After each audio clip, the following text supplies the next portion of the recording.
What's going on? This is the Saturday Down South podcast. I am Connor O'Gara.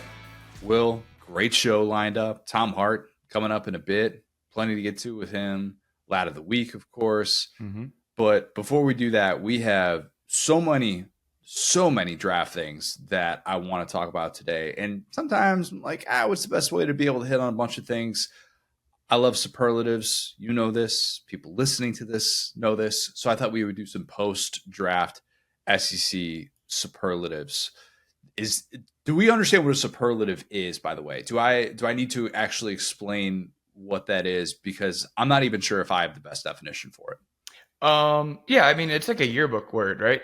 Yeah, and I definitely called it superlative until I was 16, 17, something like that, and eventually learned the hard way. It was superlative.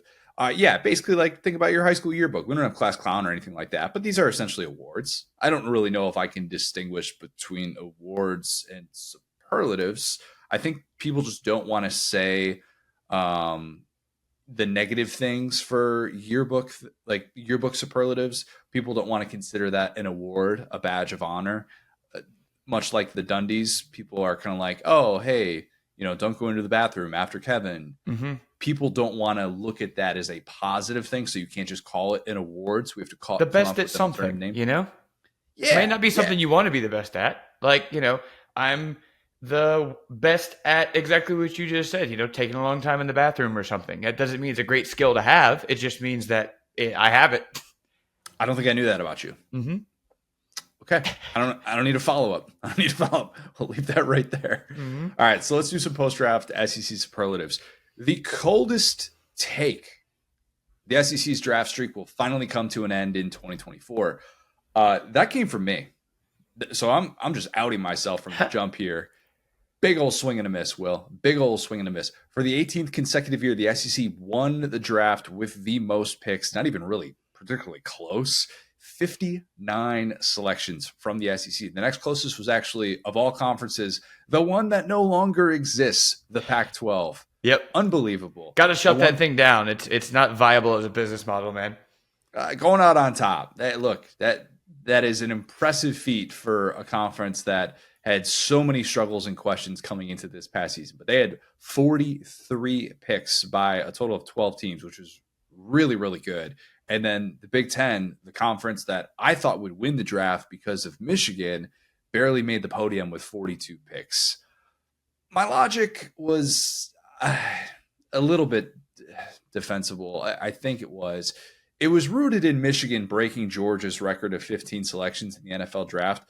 But that also didn't happen because Michigan had 13 picks, 3 of which were in the last 9 picks of the NFL draft.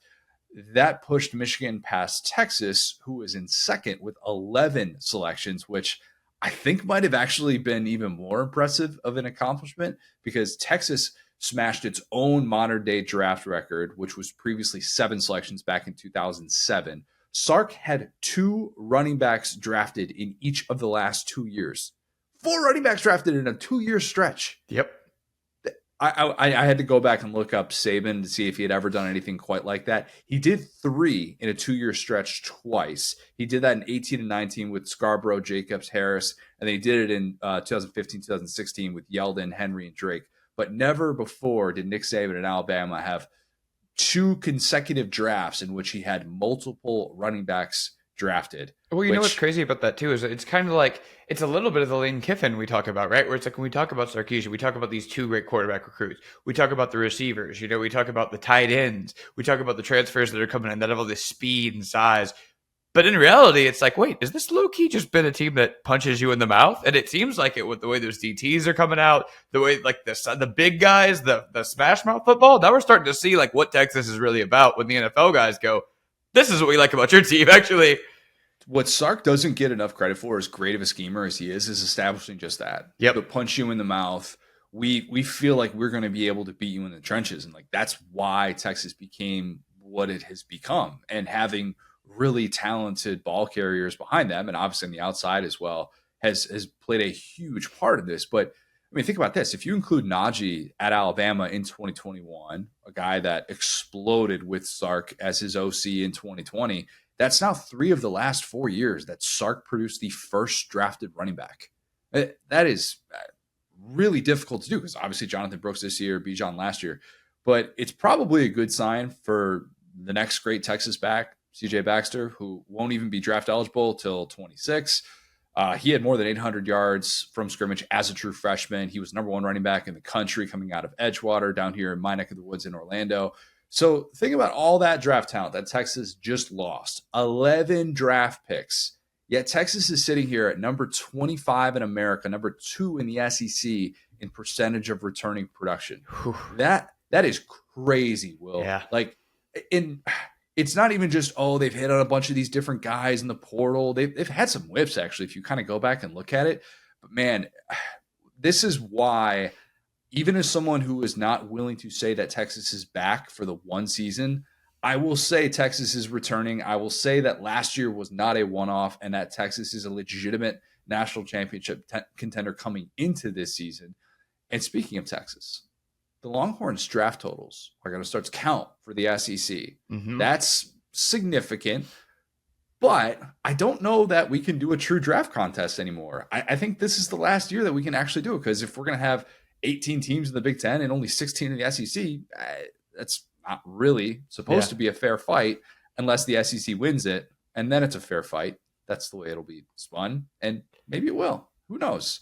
Yeah, it's just going to be like the AFC and NFC almost, right? Where it's like you get 2 big leagues, they're going back and forth. You look at the AFC, they got like all the quarterbacks. It's like same deal here. It's like, well, because the dumping on each other that's always going on between the Big Ten and the SEC is going to level up when you start to count the draft picks and go, well, yeah, you went undefeated in your conference, but you guys had 80% of the draft picks we did. Whatever math works out. Yeah, I wanted to look at how it would projected if you could count these totals for the future Big Ten teams, the future SEC teams for their respective conferences this year, what that would have been. And the future Big Ten teams had a really good draft. Yeah. Really good. And Oklahoma's kind of like starting to. Yeah, I mean, I think they're going to have more next year, because what did they end up with? I think they ended up with 4, if I'm not mistaken. It wasn't a particularly good number. It was definitely not a brag-worthy type number. Would have been more if they had a couple of their stud upperclassmen leave, but they chose to come back. But in the Big Ten, future Big Ten teams, Washington 10 picks, Oregon 8 selections, USC 7 selections, including the number 1 overall pick, Caleb Williams. Ever heard of him? UCLA 2 selections, but one of those was a first rounder in Latu. If you could have added the Big Ten total, the future Big Ten teams total to the Big Ten, and then added Texas and Oklahoma to the SEC's total, it would have been 69 picks for the Big Ten and then 73 for the SEC. So the SEC still would have won. But they're getting closer. They are trying to accomplish their goal. Say what you will, like to your point about for the last probably about 10 years, I'd say it would be Oklahoma, then Texas, then Oregon, then Washington in terms of draft picks. But because of DeBoer, because of what they've done lately with Washington, they're starting to climb up. Oklahoma's kind of starting to come down. So that's kind of starting to like level off. Yeah. It feels like now it'll be the fair fight, maybe. Yep. And Ohio State, those draft numbers at this time last year when we were doing the way too early mocks, Ohio State was the team that had like half of its starting lineup in the first round coming off the board. And then a lot of those guys decide to come back. So that'll kind of shape perception, at least, going into this upcoming season. But and God bless Ohio State fans for still trying to claim wide receiver U. Very cute. Okay, very cute. You guys got like a top 10 guy in there, I think. That's awesome. You don't consider Garrett Wilson? Not yet. Mike Thomas was. That's not anymore. True. Not anymore. Marvin Harrison Jr., Chris Olave, Garrett Wilson, Jackson Smith, and Jake. Maybe a top 5. Yeah, LSU's got 2 of the top 5. So a borderline top 10 guy is really helpful for them, I think. Yeah. No, it's fair point. Fair point. Can't argue against it, especially when you got multiple first rounders in 2 years. Well, no, I shouldn't say that they're multiple first rounders, because Chase and Jefferson were not first rounders together. But yeah, you get what I'm saying. You're going to love that SEC pick of day 3. Tennessee running back Jalen Wright going to the Dolphins. That was, oh my God.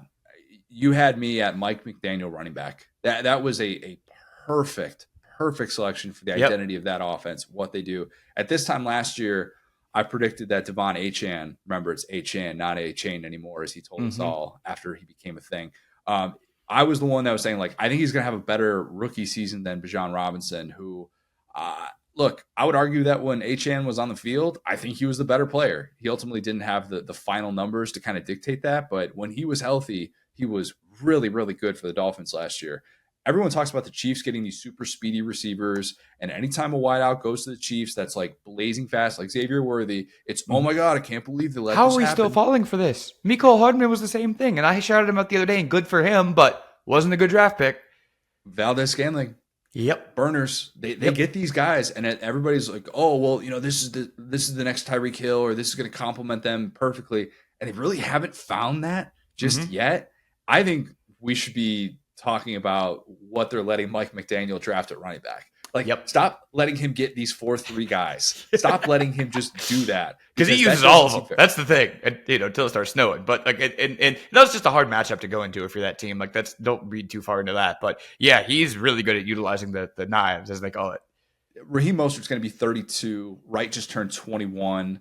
The future combination of Achane and Wright is going to be really good in Miami up until it snows. Probably, you're exactly right. I was checking the Rookie of the Year odds on FanDuel.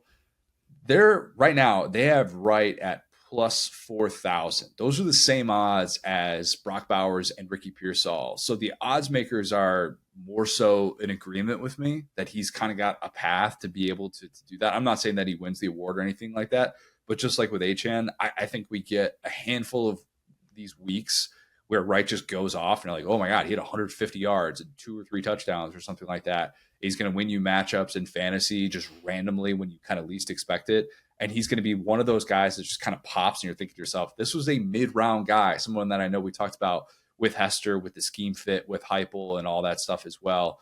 But somebody that I think is going to have tremendous value going from one scheme that's super favorable for running backs going to another that is also extremely favorable for running backs. Thought that was a really, really nice landing spot. My favorite fit of the post day one options probably in the SEC. Yeah, I mean, I think, and you might get to this guy later. I apologize, but I'm really fired up as a Saints fan about Spencer Rattler. We're getting there. We're going to get there. Well, did you think I was think together an entire thing and not talk about Spencer Rattler? I just wanted to shout him out here because that's my pick because I'm very excited to have him. But that's it. No notes. Okay, we'll save the Rattler stuff for later. We were definitely going to be coming back to him.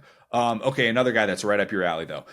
I don't know about that SEC draft pick. Mm-hmm.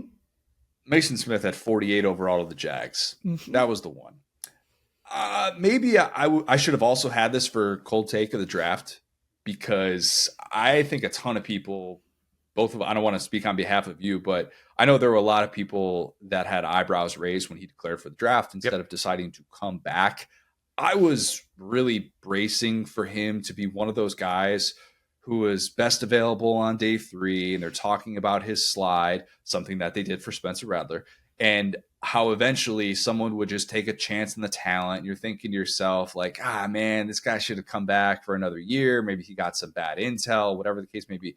But instead, it was a reminder that in today's day and age, if you are an interior defensive lineman and you can rush the passer, even if you've only shown it in flashes, you provide tremendous next level value.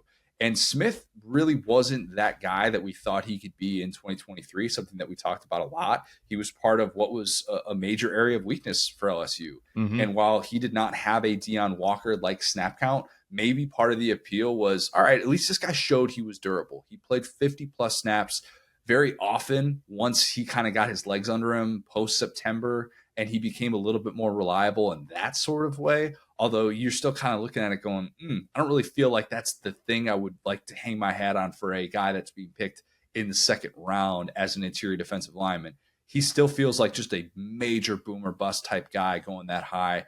If we found out that he was out of the league in 4 years, it wouldn't be a surprise. And if we found out that he was a franchise cornerstone for the Jags and somebody that they're building around with Josh Allen, it wouldn't be the biggest surprise either. So I'm more so of the belief that that's one that I'm not particularly comfortable with. But I think the Jags were sitting there going, well, we have the right defensive culture. Let's just take a chance on a guy that has these traits.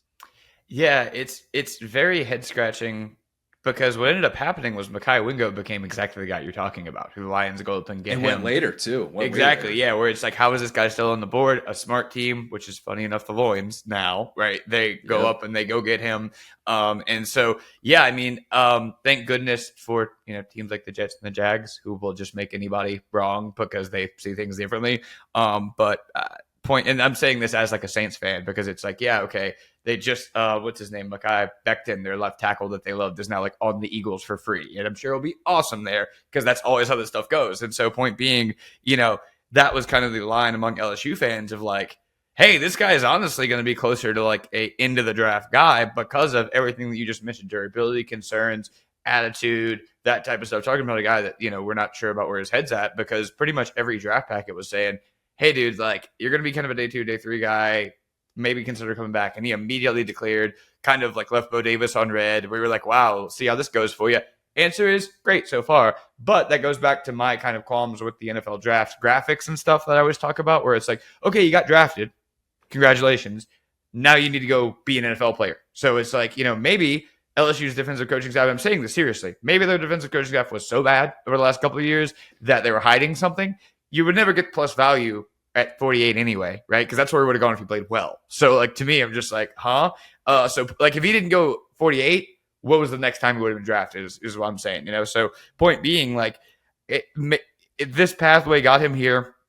That's fine. But now the next step of the career is, can you finally put it all together? Because we never exactly saw it. Not to say that's his fault at all. It's really fully LSU's fault, but I'm very interested by it. Yeah, I think there's definitely some of it that has to fall on LSU. And I'm sure he said in some of those meetings, yeah, I was let down by the spots I was put in. It's a little bit too, tougher. Yeah, seriously. Anybody that was hoping that you were going to be the second coming of Jalen Carter was let down by just that. And that didn't happen. Like, they're just, look, we don't necessarily break this down in the same way that a lot of others do. And there are a lot of others who, I'm admitting, no trenches play better than we do. But when even those people are saying, yeah, man, it just didn't really all come together for him this past season, I don't know that you can blame that entirely on the coaching staff. And there are certainly some meat that was left on that bone. But who knows? Maybe Mason Smith is going to become the best version of himself in the NFL when he's able to get some regular reps and kind of figure things out. And you know what? Let me do a transition for you. The image that a lot of maybe not a lot of LSU, but me as an LSU fan, I remember Mason Smith is him hands on his hips in the Mizzou game. And they go up no huddle to go punch it in with Cody Schrader, and he's out there pointing at the guy who false started, and they just walking right by him. And like, that was pretty indicative of his whole LSU career. Now on you. That's a tough look, man. It's a tough look. Didn't see that in the highlight cut up though. Yeah. It's not making the cut. Not exactly making the cut. You can find bad things like that for a lot of defensive tackles who are going to take some plays off. But yeah, I get what you're saying. That play with Cody Schrader was a very tough look. Okay, you did set me up perfectly, Will. You set me up perfectly. The how was he not drafted SEC player is Cody Schrader. It has to be. The SEC's leading rusher, an All-American. We all know the story. We've talked about it ad nauseum. Okay, it's a great story, and it's one that I think will hopefully inspire many that are sitting there being like, hey, I'm a Division II player. Do I have a path to be able to make it work and play big-time college football? Cody Schrader did all those things and was a face of the program. Every single NFL team looks at all of that and said, nope, not going to happen. Amazing. I mean, 49ers signed him as an undrafted free agent. And like, I was thinking, when was the last time that we saw an SEC leading rusher go undrafted among the draft eligible ones? Like, leave the SEC in rushing and then you're off to the NFL and boom, you're undrafted.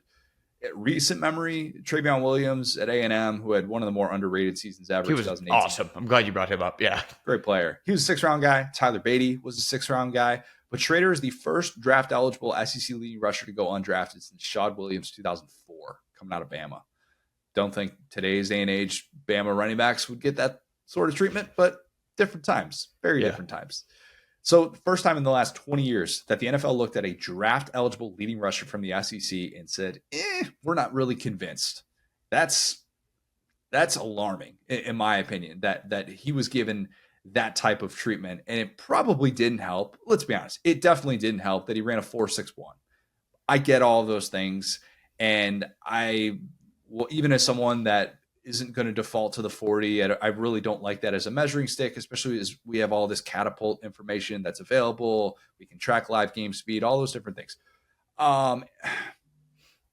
It's just doesn't sit right. Okay, you mean to tell me that because he's not this unbelievable pass catcher and he didn't run the 40 with straight line speed as well as many would have liked, that he was not one of the 20 running backs taken in this entire draft?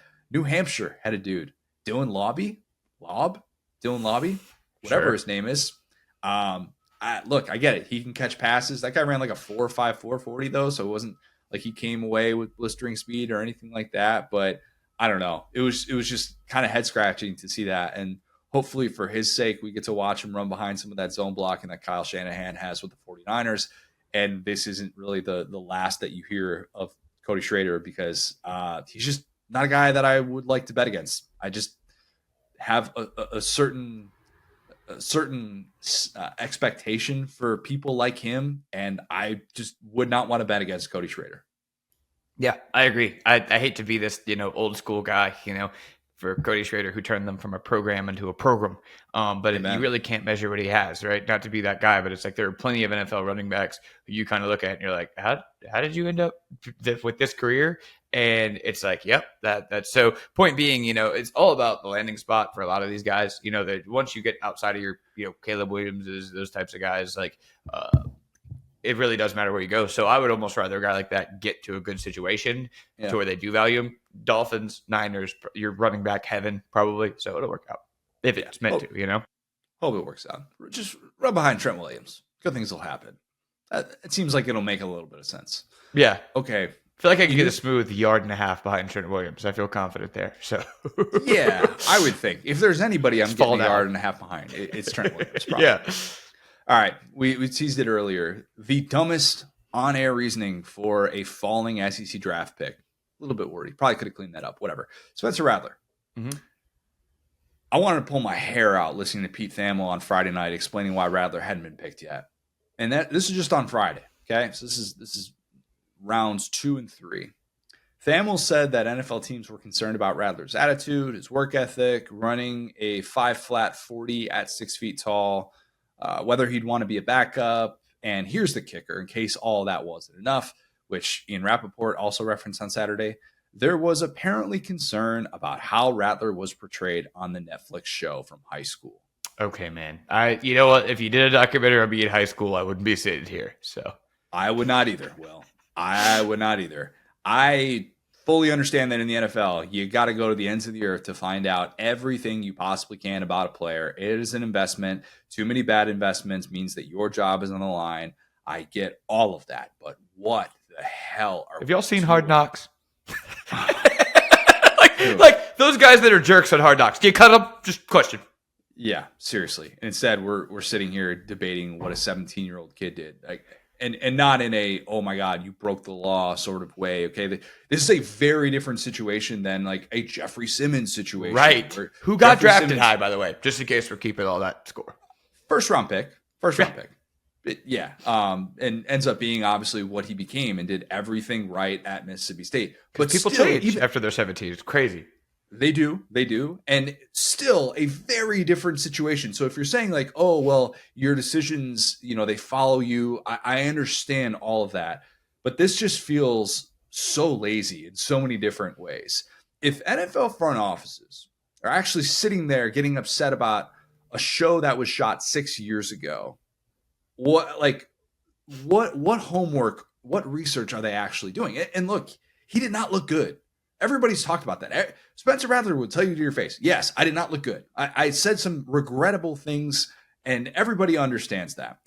He was also in the 0.0000001% of high school players who were in front of a camera with all of their flaws exposed to the world, which was an opportunity that he only got because he was one of the best quarterback recruits in the country. That's an opportunity that he earned. And instead of the conversation being about how plenty of high schoolers say and do things that they regret, instead of having that kind of portrayed as like this, oh, we're going to put this out there. And, Pete Thamel's talking about this and Ian Rappaport. And instead of them kind of covering their tracks by saying things like that, it just gets treated like, oh, he's the only one who did this. We heard more about the player that Rattler and the person that Rattler was in high school as a bad teammate compared to the guy that he was at the end of his 5-year career.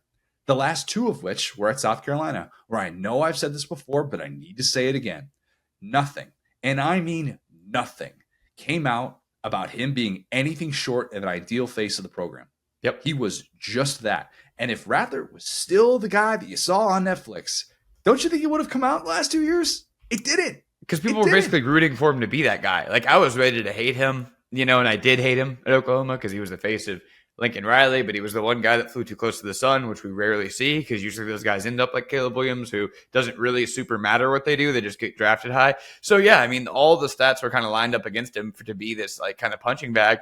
And I think that he handled it with grace and humility. And I think that him just kind of goes to show what he did in the last couple of years just ultimately didn't matter. That if he had just declared for the draft after losing his job or having his job given to Caleb Williams, he probably would have gone higher than this. And so doing the right thing is not looked upon positively for NFL guys, basically. Time at South Carolina, at least based on what was reported on TV in those moments, which take that for what it is. That's not necessarily gospel, but I looked at his draft stock and said, this is a guy who played behind one of the 10 worst offensive lines in college football, at least from a Power 5 standpoint. He had one of the thinnest backfields in the country. Yeah. He lost his best player. Basically, he had the thinnest everything in the country. Right? I mean, what are we talking about here? Like, this is a guy who played in a situation that was supposed to make him crumble.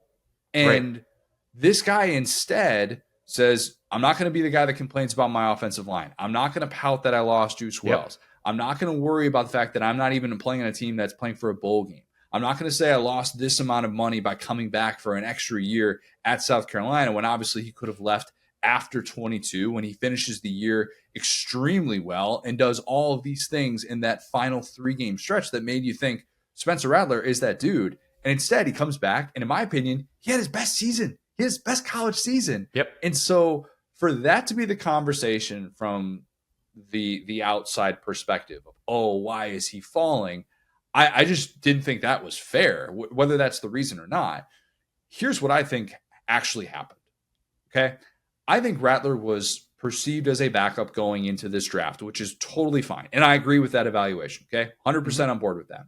I would push back on how much of that was based on him running a 5-flat 40, because I think he's a better runner than what his college rushing numbers would probably suggest.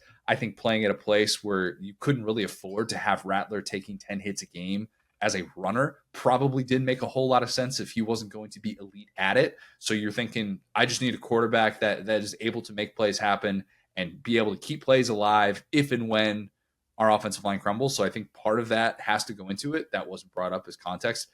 I think Thamel and Rappaport and Schefter and anybody else who talked about this during the draft was told by production, hey, this is a storyline. Spencer Rattler hasn't been drafted yet, and we're in the midst of this long, historic gap between quarterbacks getting drafted after 6-1 off the board in the first 12 picks. You had Bo Nix at 12. You had Rattler at 150. If you're not viewed as a starter coming out, NFL teams have shown that they don't want to necessarily invest in a backup quarterback. They don't really want to develop 31 NFL teams have proven they don't want to invest in a backup quarterback. Did the Saints really invest by taking him with a 5th-round pick? Oh, I was not talking about the Saints. I was talking about the Falcons, who took a backup quarterback 8th overall. Good point. How quickly we forget. Michael Penix, no longer the story of the NFL draft. Good point, Will. Very good point. Mm-hmm. So, look, if you weren't going after one of those 6 guys, clearly you didn't have the rest of the league doing extensive homework on backup quarterbacks. That's pretty clear. Yep. When an NFL insider presents the question as, and if an NFL insider like, Schefter or, even if it's Thamel, who's obviously more college based or something like that, or Rapport, whoever it is, if they're texting a GM or somebody in a front office, why do you think this guy hasn't been picked yet?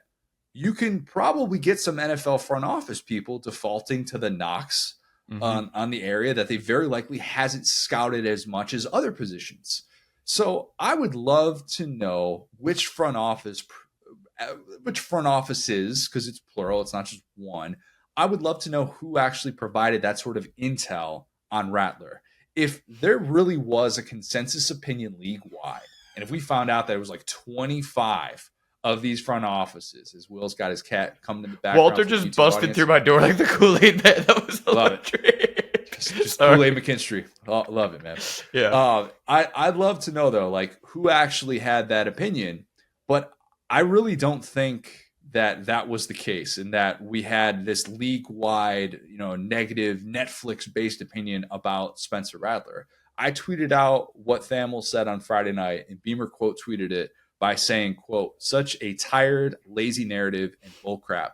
None of the NFL teams called me, said that, and any team that thinks that clearly hasn't done the research. He dealt with adversity at OU in a class way, came to SC, was a great player, and was voted by his teammates as a captain 2 years in a row. He's a great person, great player, and some team is getting a future starter today." I know that some will look at what Beamer said and say, well, he's supposed to say that. He actually doesn't have to say that. Saban One thing about critical. Shane Beamer is he will say whatever he wants.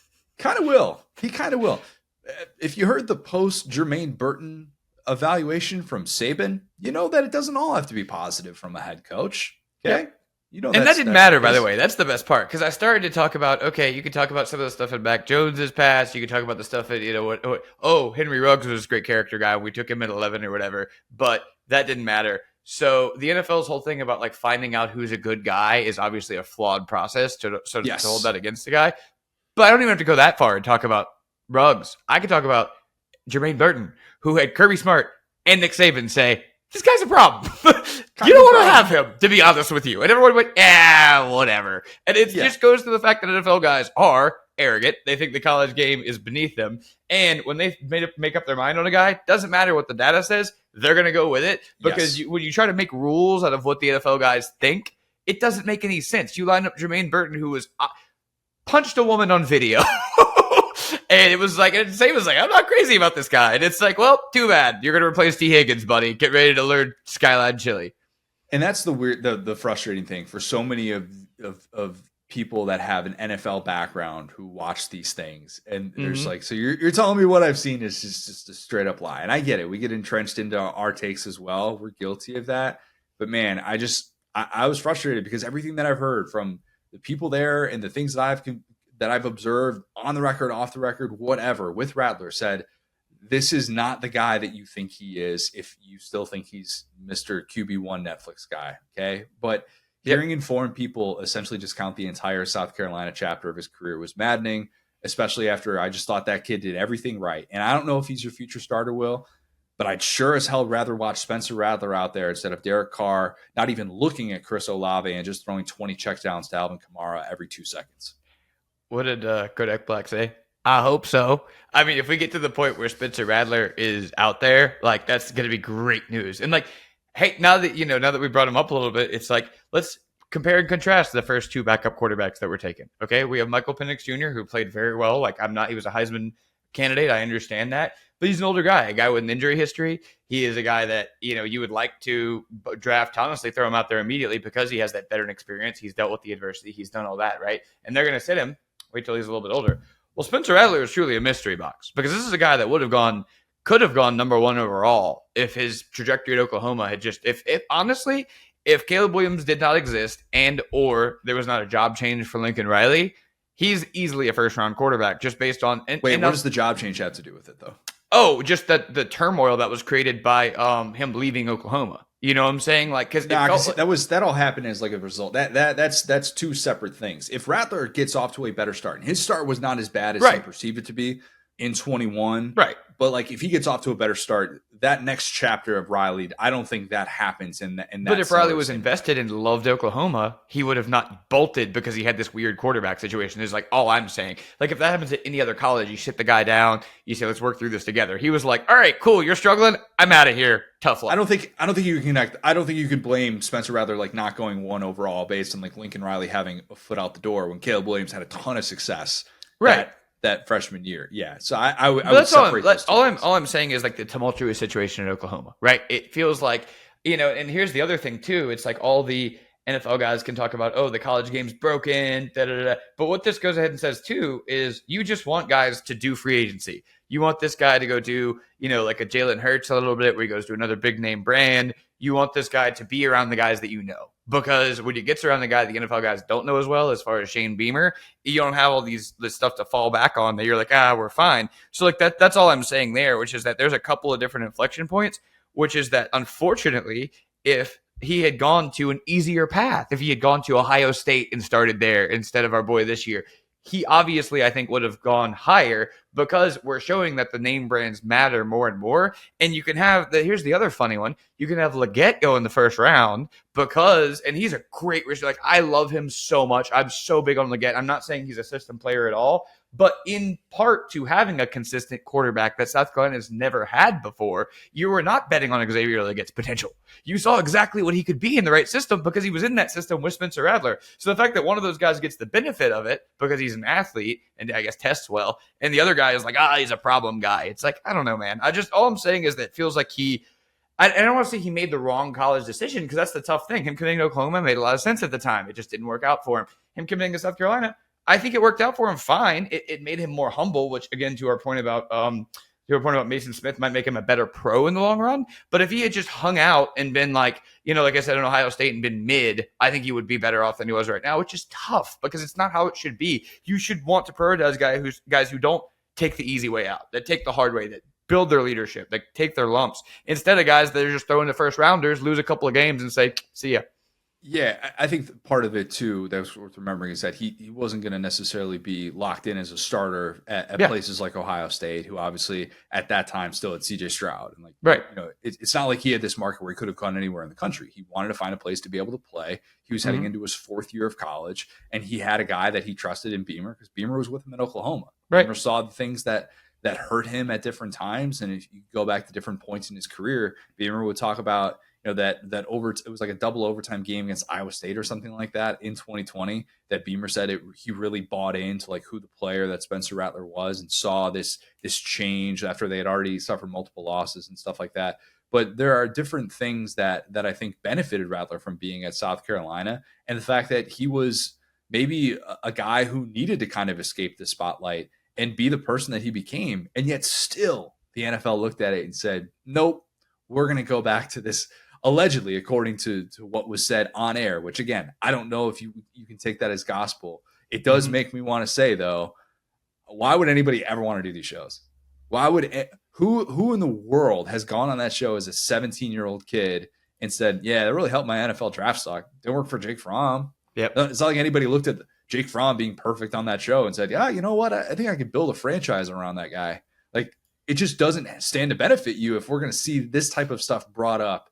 And just after a well-documented 5-year career that had a lot of different hurdles and a lot of different twists and turns to it. Oh, man, who is our guy from Last Chance U that Gus took a chance on? The athletic quarterback? Is something 3. That's the only guy I could think of that maybe benefited from one of those shows, but it didn't last long. It wasn't Jeremy Johnson. No, it was. Well, I'll get to because he didn't matter. Like, he didn't play, but I could see Gus just watching Netflix. Like, hey, that kid could play. I know for who me. You're talking about. I know what you're talking about. He barely played. Yeah, so, it wasn't Malik Henry. No, I'll come back to it. Yeah. Played at FAU after the fact, right? Mm-hmm. Yeah, I think he played at FAU. And wow, why am I blanking on his name? John Franklin III, JF3. That's it. That's the only guy that's benefited from one of those shows. So if you get the knock on your door to your quarterback, say no. Leave him on red. Just say no. Exactly right. The most damning SEC negative draft stats that didn't make the brag graphics. I'll skip the Auburn one I did a few weeks ago. Got a little bit of attention for that one from some people that reached out. We'll save some of that for off the record some other time. I talked about how the Ricky Pearsall first round pick had spoiled my post Urban Meyer Florida wide receivers first round stat. So we won't go back to that one. By the way, you can find all of these starting on south.com, shameless plug. But there are 4 that just kind of blew me away. And I don't know if the casual fan knows this. Maybe you do, maybe you don't. A little bit more of an obvious one to those in this fan base. But Will, Vanderbilt had its 3rd consecutive draft without a player getting selected. Yeah. Are you surprised? If you had told me that Clark Lee was going to take over and he would still be searching for his first draft pick, Yeah, I'd be surprised. That's a long time, man. That is a Yeah. long time. And I'm It's a trying to tough. think too. It's not like there's not like a ton of co-branded guys, right? Like it's not like there's a ton of guys that went elsewhere and like, oh, there was, it's just not a lot of guys overall. Yeah, and here's the thing: in the NFL draft, we just talked about how there are certain things that worked against Spencer Rattler, but you can kind of come from all over the place. I mean, you've got rugby players that are getting drafted. You've got a guy from USF basketball players, yeah. Sure, why not? You've got one win Texas A&M Commerce producing a draft pick. Yep. I mean, the Lions took a tackle from British Columbia. This guy's playing in Vancouver, and they're like, "We're going to take you in the 4th round." That's tough in this era of the transfer portal. That is really, really tough. CJ Taylor is going to change that next year, but is Clark Lee still going to be at Vandy to be able to brag about that by the time the draft rolls around? I don't know. I don't know. That's not exactly something that you want hanging over you going into year 4. So yeah, and it's a good question because, I mean, after that year 1, it would have been hard for us to. I mean, he immediately got extended. He immediately beat Florida, won the 2 SEC games. Year 2. That was year 2. Or sorry. Year 2. You're exactly right. It's like, because he had, well, it's even less sensical because he had the building year. It wasn't like it was flash in the pan, like, oh, your first year was great because you inherited guys. It felt like he put his system in and got his guys in and was winning and getting better in year 2. And then it just fell off a cliff, and it's like, whoa, like, what do we do now? Because it's we've had the convo before, but just a quick recap. It's like, is Vandy a place that just you can't win in because of the modern regulations and the academic stuff, and you just be happy with that? Or do we say we're going to change some stuff and also our head coach? Yeah, it's kind of hard to argue with it at this point, and to see the lack of guys that are even particularly close. I mean, that's the other thing. You got to start bringing in some guys in the portal that can use that 1 year of eligibility, find a way to be able to get him in from an academic standpoint. Goodness gracious, start getting some guys back into the NFL. Kentucky has not had an offensive player drafted in the 1st round in the 21st century. Yeah, last one, friend of the show, Tim Couch. Heard of him. Yep. 1999, number 1 overall. Maybe not a stunner if you sit there and think about it, because you probably know all the individual studs from Kentucky. For whatever reason, a lot of the individual studs at Kentucky kind of have a way of standing out on the offensive side of the ball. A Jared Lorenzen, of course, a Randall Cobb. I thought Will Levis was going to end it last year. He was 1 pick away from doing that. Thought maybe Wandell would end it in 22, but he was 11 picks away from doing that. Those are the only 2 offensive players that Kentucky has had drafted in the first 2 rounds of the Stoops era. Yeah, longest tenured SEC head coach, still waiting on that first offensive player to be picked in the 1st round. Randall Cobb was a 2nd rounder, but that was 2011, Joker Phillips. Yep. So yeah, none of those offensive linemen or running backs from Kentucky ended up going in the first 2 rounds during the Stoops era. Pretty surprising. Yeah, and that's another one of those too. It's like, yeah, it's a little shocking when you hear, but when you really think about it, it's like, who should we have made a case for? Because they've been a defensive team, they've been a ground and pound team, but they haven't really gotten like the 4- and 5-star offensive tackles that just cycle through, that some guys will just end up a 1st round draft pick, a la what you see at, Ohio State, Alabama every other year, where it's like, this is the guy this year. Sure. So yeah, I think if you're going to be a ground and pound team and produce offensive talent, you almost need to be recruiting at a super high level like Georgia, where it's like, oh, our guards, like Mims is getting drafted with barely playing because he's a freak and da-da-da. So yeah, and they've had some solid guys, but it also doesn't. There's not a ton of guys that have like a true like NFL job, because Stoops loves guys that do like a couple of things pretty well. And unless you're a 5-star like Tyrann Mathieu or something, or a guy like that level of talent, it's pretty hard to get those guys to keep doing all that stuff at the next level to the point where they become valuable. Like a Lynn Bowden type. Lynn Bowden is exactly what I was thinking of. Yep. Yeah, and hasn't exactly worked out for him in the NFL either. And that's the tough thing, is that you don't have this long list of guys on that side of the ball. Maybe some of that scheme based, maybe some of that'll change with the change that they underwent in 21. He needs to discover tight ends. If that guy discovers tight ends, it's over for us. What if he's like, here's a guy who can block and catch, and starts getting those guys in? Forget it. I don't know. Easier said than done. Yeah. Man, some college offenses make it look like it's nuclear physics trying to get the football to a tight end, man. It's hard. His offenses kind of look like that the last couple of years, getting the ball to anybody. So this year actually feels like a good one. It feels like a good opportunity to get some guys drafted. Actually, this specific offense, I'm high on them. All right, that makes I'm not gonna hold my breath on that one just yet. Not gonna hold my breath on that one. In 6 seasons as a head coach, Josh Heupel has one offensive player drafted in rounds 1 and 2. That's it. And that player, stud right tackle Darnell Wright, again, my unbiased opinion, he's probably going to be, a great anchor on that offensive line and protect Caleb Williams for the next decade, 15 years even. Again, my unbiased opinion on that one. I mentioned that because we talked with Hester about the Josh Norris comment that it was a Mickey Mouse offense. At least that's the way it was being perceived at the NFL level. I push back on that. Okay. I am not sitting here saying it's a Mickey Mouse offense, but it is at least interesting that Heupel having 5 top 8 scoring offenses rather. They had some incredibly successful skill players at the college level, and that was not treated in the NFL like one might think. And the irony is that if you just gave me the raw numbers of total offensive draft picks at Tennessee under Heupel, I would say that's a massive win. That's a brag stat. And I bragged about it during the draft, even before Milton came off the board in the 6th round. But think about what he inherited from Jeremy Pruitt. And he has had 8 offensive players drafted in those 3 years. That is really good. In the playoff era prior to Heupel's arrival, they had 8 offensive players drafted from 2014 to 2021. So that's a major win. That's good. Okay. You can brag about that all you want. I have no problem with that whatsoever. I do think that is actually something that is resume worthy. But what's separating Heupel from being considered as good of an offensive mind as a Lincoln Riley, a Steve Sarkisian, is producing that top end talent. Lincoln Riley had 8 first or second round offensive players during that exact 6-year stretch, and Sark has had 4 in the last 2 years. So when you just have one, and it's an offensive tackle that was kind of scrutinized a lot because of the splits and stuff like that they play with and in the scheme and all those different things. Even though he's been good so far and was on the all-rookie team, Darnell Wright was, there's still that skepticism clearly in terms of those offensive players coming out of Heupel's offense and what they're looked at in the NFL.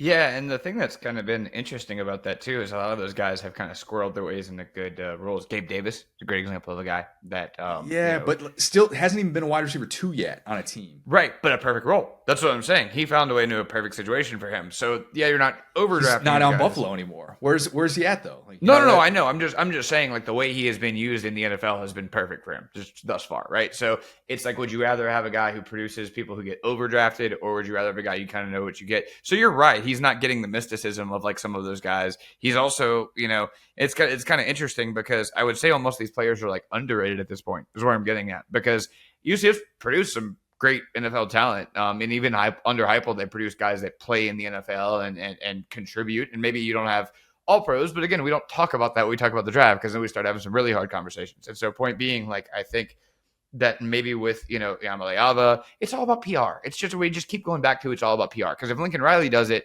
he loses all the big games, and all of his guys are fine. But Heupel wins a couple of big games, but his offense is a Mickey Mouse thing. So I think it's just all about, exactly to your point, man. NFL guys, until something is forced down their throats, a la Wildcat quarterback. Think about all the teams that drafted Bat White, just to, like, have a Wildcat quarterback for like 2 or 3 years, and they were like, wait, we can't actually do this. So yeah, it's not in vogue right now to do what Heupel does, mainly because he's kind of one of the only ones doing exactly what he does. But I think that as this team continues to be more successful, as his players continue to succeed in the NFL, it's going to be a little bit. I mean, you talked about it. The Dolphins getting small earlier. It's like, yeah, this is a good. Or sorry, right. This is a good example of, like, you kind of have to prove it, which is unfortunate because Tennessee is a big brand name that has gotten some of the benefit of the doubt during even like previous eras where they weren't as good, because they would get the 5-star talent, because they would have this big T on their helmets. But it's like it's the opposite for Heupel, and I'm sure for him, he's like, give me a couple of years, we'll get this figured out.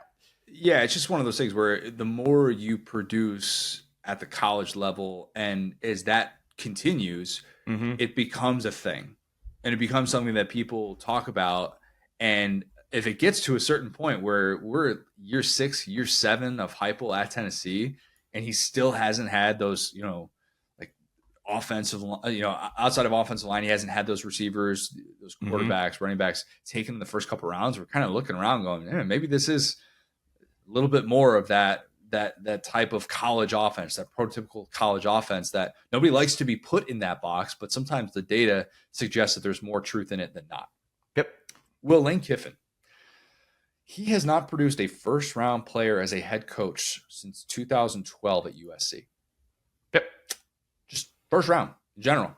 Okay. Yep. That's pre-tarmac we're talking here. Yep. And I'll say something really quick on this. He goes way out of his way to make fun of Hugh Freeze on Twitter. And I've said this before. He loves to tweet all the graphics of the Ole Miss players that are in the NFL. You should be saying thank you to Hugh Freeze because those are all Hugh Freeze guys. Okay. I think everybody does that to a certain extent, but that doesn't really sit right. I love it when a coach takes over and he's instantly tweeting out the tweets like that. You know, even Arkansas basketball with some of the Calipari tweets early on. We've got like Anthony Davis with an Arkansas background. I just would love to sit there and be Anthony Davis. Like, what the hell? I'm showing up on an Arkansas graphic. Right. Yeah, this makes no sense whatsoever. Lane is still searching for that. It's next year will be 13 years since he has had a first round player drafted as a head coach. Matt Khalil at USC was his last first round pick, and including Tyron Smith, 2011. That was an unexpected laugh. Matt Khalil is what we're talking about. I did not expect to get that type of reaction from Matt Khalil. He's like old offensive lineman, haggard veteran. I was expecting like a fun guy at least. Like, I don't know. Anyway, I think Matt Khalil is my age, so you're right. Easy with that, Will. Turning 34. I don't want to have people thinking that I'm particularly old, even though I am. But Matt Khalil, Tyron Smith, 2011. That's the lone first rounders that Kiffin has had on offense during his time as a head coach, and both were USC offensive linemen. He's had 3 quarterbacks drafted. Jonathan Crumpton was a 5th rounder who never played an NFL game. Matt Barkley, a 4th rounder who was expected to be number 1 overall, and instead didn't end up being that guy. He was more of a journeyman in the NFL. And then Matt Corral, a 3rd rounder who is playing in the UFL currently. Corral also has not played in an NFL game yet, even though he was somebody that I loved coming out and loved the season that he had in 21. So in 12 seasons as a head coach, Kiffin's quarterbacks started a total of 7 games and appeared in 20. That's just Matt Barkley stats. That's all that is. Okay. Yeah, Matt Barkley humbling himself and becoming like the just apex backup quarterback has been pretty cool. Every stop that's had him has loved him, which is super cool for him. And then worth noting, as we have before, but Matt Corral's situation is not exactly his fault. He got very injured in the bowl game, got drafted by an organization, the Panthers, that continues to get stupider by the day. So can't exactly hold that against Lane. And who's to say that Matt Corral can't make a comeback, because we really liked him a lot, especially like his mentality. But weird, yeah, for sure. And Kiffin would push back on that and say, well, you just discount the Alabama stuff. We're talking about what you've done as a head coach. And in my opinion, I think a 12-year sample size is plenty fair to critique. And I know the USC situation wasn't exactly set up in what we think of as traditional USC because you had the post-Pete Carroll sanctions, that stuff. I get it from that standpoint. Pre-transfer portal era, it's a little bit tougher. I get that. 12 seasons is a lot. 12 seasons is a lot as a head coach. And if you're viewed as that elite offensive mind, that's something that still kind of hangs over you. On offense, no first rounders since 2012. Elijah Moore nearly ended that 2021. Maybe Trey Harris will end it. Maybe Jackson Dart is going to find a way to end that in 2025. But I'm saying this seriously. Which Alabama player would be the first rounder under Kiffin? Because Hurts went 2nd round. Hurts went 2nd round. Does he get any sort of credit for? Well, he gets credit for Derrick Henry. Derrick Henry would be. Well, Derrick Henry gets credit for Derrick Henry.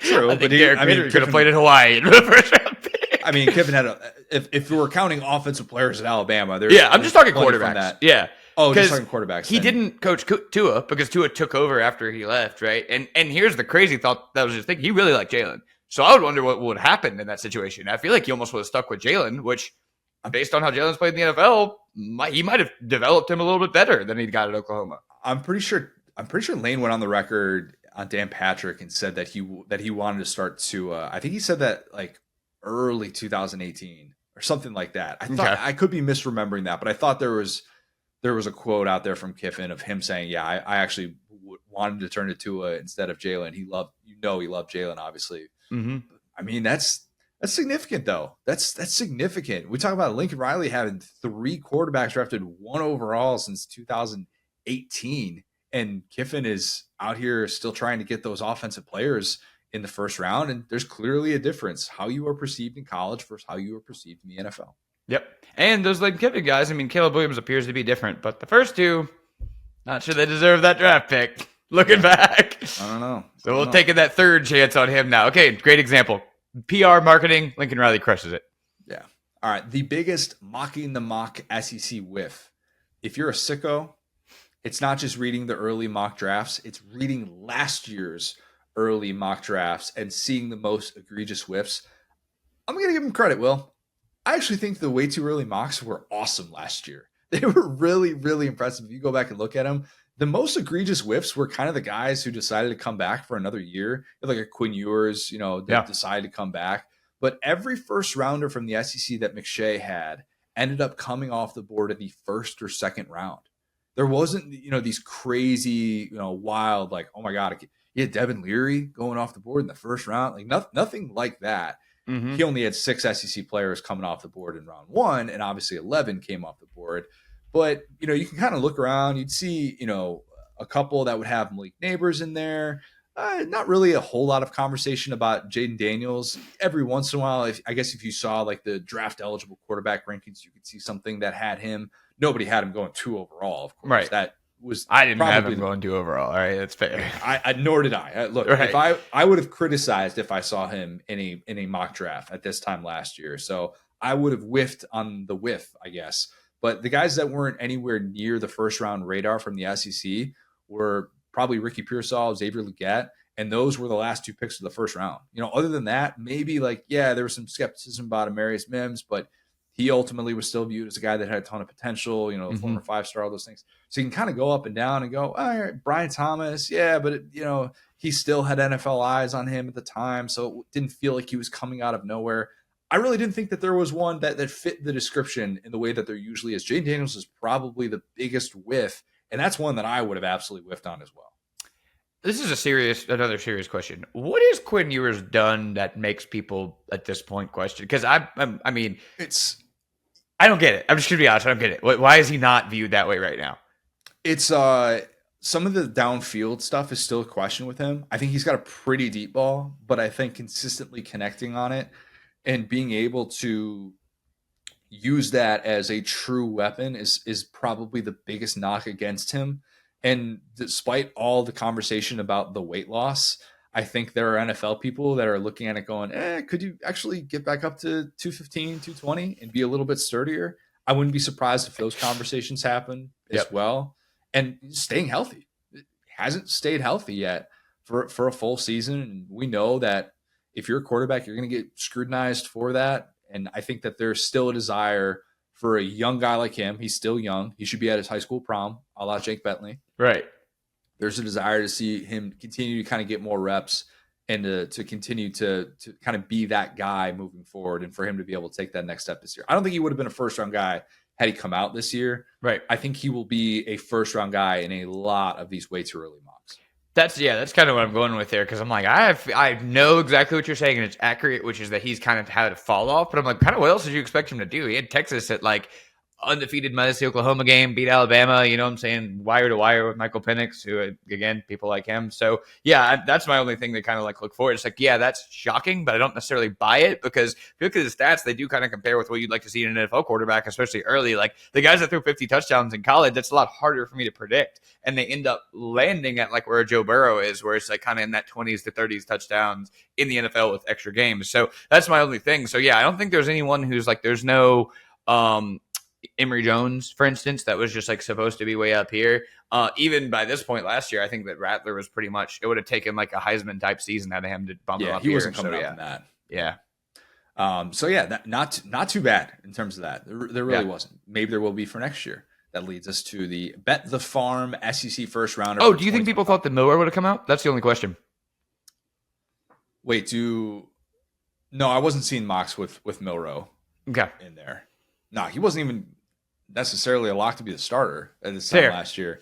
And with quarterback, if you haven't been a starter yet, and if you're showing up in the early mocks, everybody wants to criticize the early mocks for 21 with Rattler and with Uiagalelei. Those guys had at least been starters. Right. I mean, you know what I mean? So it's a little bit of a different conversation. Actually, DJ, unless you're Trey Lance.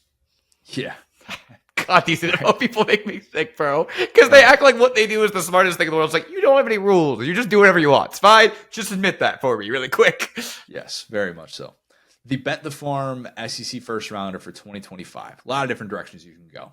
And again, shameless plug, SaturdayDownSouth.com. The 10 guys I have coming off the board in round 1 in 2025. That is up by the time people are listening to this.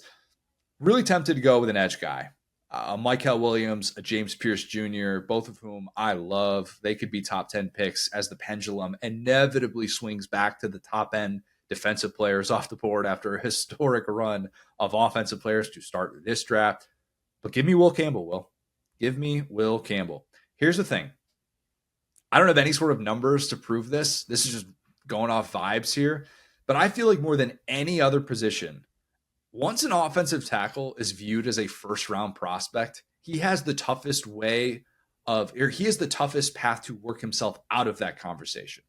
Once you're in, you're kind of in. Whereas with an edge guy or something like that, sometimes it's, oh man, his sack production really kind of dropped off this year. He wasn't getting to the quarterback, and people don't want to take into account, well, yeah, he's getting double teamed every single time, or, oh, he didn't produce this at the combine. You kind of compare him to some of these other edge rushers. Whereas offensive linemen, man, I feel like once they're locked into that spot, they're usually in pretty good shape. And I don't want to say that they're bust proof or anything like that, but just in terms of how they're viewed, it's a bit different. I think the fact that he's a 2-year starter is big. That he's going to play for a team that might have the best offensive line in college football, or at least is going to be in that conversation along with Texas, along with Georgia. I think coming off of an all-SEC season at left tackle, it's important to have that going into a pre-draft year, and we're not doing as much projecting. This is a guy that's coming off, he's got a streak of like 14 or 15 consecutive games without allowing a sack. A big reason why Jaden Daniels was able to have everything click and why he was able to work through his progressions was the trust that he had in that offensive line with Campbell and Jones anchoring those tackle spots. So I'll bet the farm on Campbell being a first rounder. I'm not saying he's going to be the highest pick necessarily, but he's going to be a third-year starter. I assume he's off to the NFL. I assume that a guy that was on SEC academic honor roll that was an early enrollee isn't going to have any problem getting his degree by the time he wants to go to the NFL. So I don't think that's going to hold him back either. I almost went with Kelvin Banks Jr. at Texas. Very similar, a guy who's going to be a 3-year starter at left tackle this year. Very much would make sense. Could definitely see that happening. But I'll go with Campbell as kind of the default guy that I think would have a tough time playing his way out of that spot. He is showing up in these way too early mocks pretty much unanimously from what I have seen so far. Will, quick question. Can you name the last LSU offensive lineman who was drafted in the first round and when it happened? Oh, man. I was literally just thinking to myself, it has not happened for LSU, and I'll tell you why. Because when you talk about recession-proof tackles, you are so completely accurate, and I'm not saying you're wrong. I want to be clear. LSU has had two of the strangest situations as for those guys, which is Ciaran Black, who was like a multi-year starter at LSU, just got injured and never played in the NFL. Like, he was projected to be a first-round pick, got like an insurance payout because he was like injured on the job, like workers' comp. And then the other one's Lyle Collins. Lyle Collins was supposed to be a first-rounder too, and he got caught up in a murder investigation, which doesn't get talked about enough, that he missed out on a bunch of money. His girlfriend or partner at the time got murdered. He was investigated, or they're asking questions, so people were scared to draft him. So yeah, I actually have no idea because I can't think of outside of those two who's been the prototypical tackle. Alan Faneca, 1998. Yep, that lines up, and he was a guard, so that's very funny. Yeah, just an offensive lineman being drafted in the first round. That's it. Think of all the years of Nick Saban and Les Miles, and they never had a first-round offensive lineman at LSU. That is pretty crazy. I didn't take the Whitworth bait because he played really well, but he was not a first. Yeah, so yeah. Point being, there, I completely agree. Will Campbell is like the apex herp derp offensive lineman, like Joe Alt, that just has like a Bible verse in his bio and just like smiles really big, hugs you, and then doesn't let you move. I'm giving you this hug to protect you, buddy. Like, that's the vibe I get from Will Campbell. He like got the honorary number 7, didn't wear 7 because he didn't want to attract buzz to himself, and he's the reason, like we were talking about, like one of the best transfers SEC to SEC or overall is Lance Hurd, because he was just like, I'm not getting by that guy. That guy's a monster. Yeah. So yeah, this goes into getting away from the Les Miles, Coach O Nick Saban tree and getting into the Brian Kelly tree, which is, hey, we produce tackles here. We just straight up are my first offensive tackle I ever want to start here is a freshman. He's going in the first round. See you later. The other guy might too, and so will a couple of other guys. Yep, it was only a matter of time. I mean, if there was one thing you were confident about, you might have been a little bit unsure. Brian Kelly, is he going to win an SEC championship? Is he going to win a national championship at LSU? I don't know, but I do know that guy's going to have first-round offensive linemen. Had 4 at Notre Dame. And that's not including Joe Alt, as you did the other day. Don't think that's entirely fair to say that he gets credit for that. Listen, if Mac Jones can be called an NFL starter, Joe Alt can be called a Brian Kelly player. It's all to say. We pretended on that one too. I respect your unbiased opinion on that one. Totally. All right. Any other draft thoughts? Anything else that came up related to the weekend that was? Doesn't have to be just the SEC. Yeah, I mean, I think that the draft is always like a huge event. We talked about it. I like that it kind of went away from the doom and gloom. I fell in love with Kool-Aid McKinstry. I know I've been hard on some Alabama guys today, but I honestly was not familiar with his game. He is a fun, happy lad who is just kind of, delusional enough to fit into Louisiana. And I say that in the best way. Like, he's the type of guy that will take your number one receiver and just say, I got you, even if he doesn't got you. And that's exactly the type of confidence we need in the Saints defense. Really excited about that. Talked about Spencer Rattler a little bit. And like I said, that's the style of guy you want to get as a backup that you can invest time into, that used to be the number one pick projection, and say, okay, let's see, like, this guy can be that. This guy can be even a late first, early second round projection type of guy who could at least just be like a game manager, because I love his highlights. I love that type of stuff. I think, like, to your point, it's always cool to see guys from like the smaller schools, the Stony Brooks, get a chance. And like, my favorite is when a guy gets drafted in like the 4th or 5th round, and we're all just like, oh yeah, well, Western Kentucky tackle, yeah, like I like that guy. I like that guy a lot. And it's like we watched the highlight package and we determined in 3 seconds if this guy is going to be a baller or not. And like, just the whole spectacle of the draft is massive. I think Detroit was a great backdrop. I think that a lot of the smart teams, once again, how did we let the Steelers get these players? How did we let the Bucks get this great offensive lineman who's probably going to be there for 20 years? How did we end up with like all of these kind of big school guys going later to these established teams? So yeah, let me give you a bold take, Connor. You know that I'm pretty lukewarm on the NFL at best. I think the NFL's back after this draft. I think there are enough young quarterbacks to where it's going to be interesting. Even if the guys aren't good, they will be interesting because that many teams lined up and spent a first-round draft pick. So let's say half of them hit. Which half? How long are we going to wait to determine who hit? Let's throw that up on a quote graphic. The NFL is back. It's back, dude. It's been swapped for like 2 or 3 years, man. I haven't run from that. The quarterback play has been atrocious with the retiring of, the Manning, Breeze, Rivers, like those Brady. Mahomes. Yeah, but he's it. He's in an S tier by himself, smacking everybody. Joe Burrow is the only guy that's beaten him active in the playoffs. Seriously, it's Tom Brady and Joe Burrow. Those are the only quarterbacks that have beaten Patrick Mahomes in the playoffs. Trash league, maybe back. It's the fact that I would love to see Mahomes go back 20 years and play against those guys, because those would be great rivalries, but there's no one on his level right now. Even, Burrow and Allen and Lamar Jackson, they get smacked when they play Pat Mahomes. So I feel like hopefully, one of these 6 guys hopefully can be, that can be the guy that moves into that S tier, can push the A tier up a little bit, because, you watch so many, like I'll watch so many games and I'm just like, this is who playing who now? Like, why do I care about this? I agree with you. Hopefully one of those 6 guys, Caleb Williams, can be just that. And he might. That's what the odds are. Like, it's kind of where I'm getting here, is that like, this is a fun dude. When they asked him, hey, like, he's like, do we have like a hand signal? And they're like, make one. He just goes and puts up a paw. That was electric. I love that. If he's not the guy, another ultimatum is on the table. Will, another one. I can't be a Bears fan anymore. I was gonna move teams if Justin Fields didn't work out. Caleb Williams, he brought me back in enough to go back on my ultimatum. At least for now. Talk to me in 3 years. That's when we'll actually know. Then we'll be watching Spencer Rattler on the Saints, on the same team. There we go. Spencer Rattler, Caleb Williams battling. Just like the old days. Just like the old days. I see it, man. I'm too old for this. We got one more ride in us. All right, let's kick it to Tom Hart. Great to catch up with him, talking some Mizzou, tales from the booth, a little Jordan Rodgers conversation as well that I went very off the rails with. A lot of fun stuff with Tom Hart, as always. So here's Tom. I'm now excited to be joined by a very special guest. It is the concierge, the mayor of Lexington, Tom Hart. Tom, how many SEC towns are you still paying for meals and drinks? Oh, Connor, that's a fantastic question. Very few, very few. Usually, the red carpet is rolled out, flower petals at my feet, the finest meats and cheeses across the land. You're talking about somebody who did literally live in and pay taxes in. Well, actually, I pay taxes in all of them now. But three SEC towns, really. I mean, Columbia, Missouri. I grew up. My first job was in Columbia, South Carolina. And then I feel like now being a resident of Atlanta, we can certainly count Atlanta as an SEC town, if not a suburb of Athens. So I've got it all covered, west to east. Do you still pay for drinks in Austin and Norman? Um, Something I'm working on. Yeah.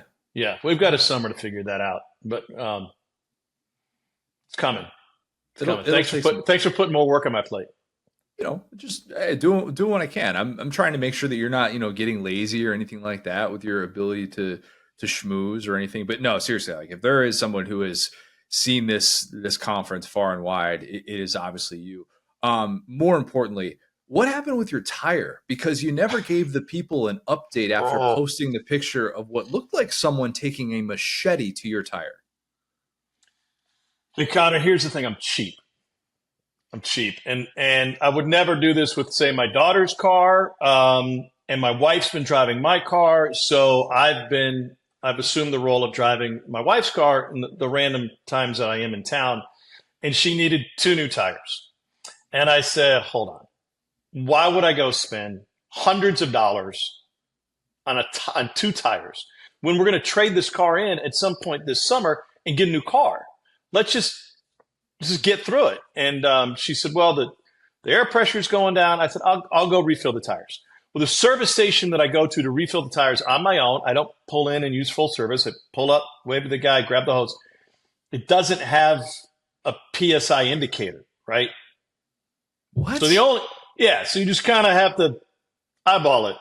And then if you get back in the car and you can check or run the numbers, or if it doesn't yell at you, you go, okay, it's full now. So by all indications, what happened was there's maybe some tire rot on the inside of one of the tires. It's old tire, needs to be replaced. I get that. I was done driving for the day. The car was just sitting outside the house for like 2 hours. I was told by someone who would know that the tire rot, plus perhaps, I'm not saying it's my fault, perhaps overinflation and the rising temperature outside caused the tire to expand and then kablooey.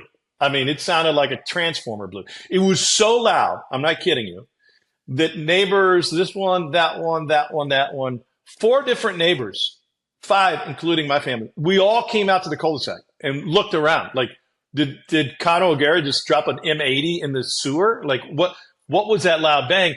And we didn't discover the tire until the next day. So that's your long answer. Not having the PSI on when you're filling up the tire, that should be illegal. That's just wrong. Like, I was doing it this morning on our car because, you get the light that comes up and you're like, all right, I'm going to make sure that we're good on each one. You're going through and you're checking it. I'm like, if I didn't have that PSI reading, I would overinflate it every single time. Aren't you more inclined to overinflate than underinflate? The last thing you want to have to do is go back to that service station, get your hands dirty from rolling that hose back up and putting it back on the holder. Like, nobody wants to do that more often than they have to. So we're willing to do it. Just give me a measuring stick. I'm going to go over every single time just for convenience sake until a tire blows up. Okay, of any SEC coach, current or former, who would most likely either overinflate your tires or slash your tires, and why would it be Jimbo Fisher? Yes. Well, I don't know that any of them would actually inflate the tire, but given the opportunity, there could be a walk-by stabbing. Yeah, there could be just or maybe just key the side of it. That could happen. What have you talked to Jimbo? What did he say? What happened?